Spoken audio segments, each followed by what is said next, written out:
Alors voilà, de retour dans Photoshop.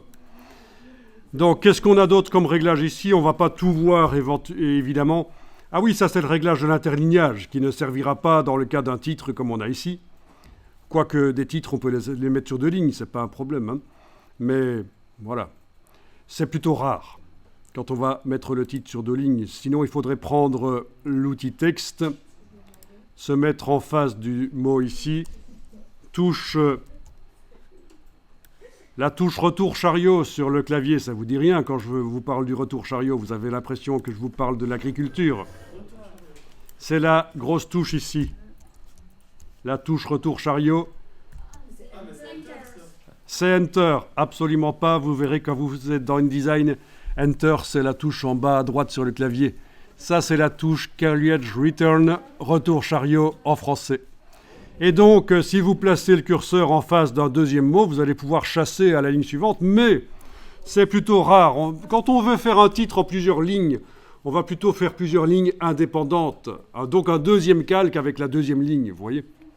Donc là, je vais enfoncer la touche suppression de caractère. Donc, touche suppression de caractère, c'est bien sûr celle-là.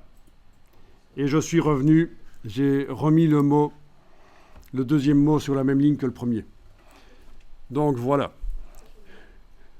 Tout ça pour dire que l'interlignage ici ne vous servira pas parce que si vous voulez deux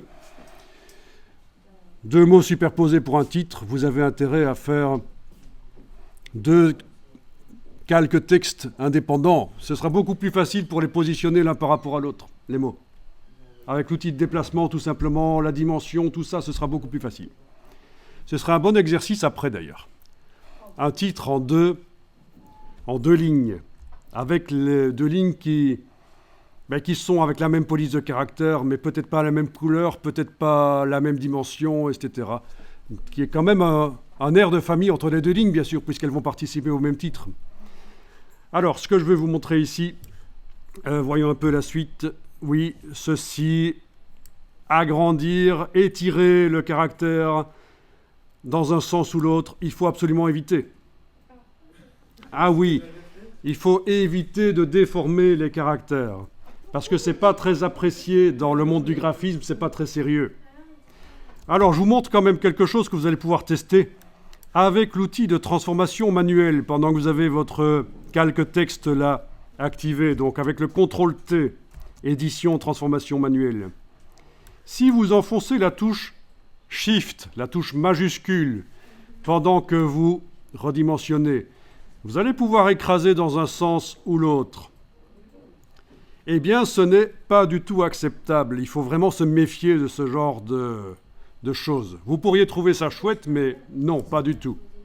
Donc, dans ce cas-là, je vais sortir de la transformation manuelle sans appliquer avec le petit signe sens interdit là au-dessus. Ou si je l'ai déjà appliqué, je fais un CTRL-Z pour l'annuler. Donc vous êtes prévenus.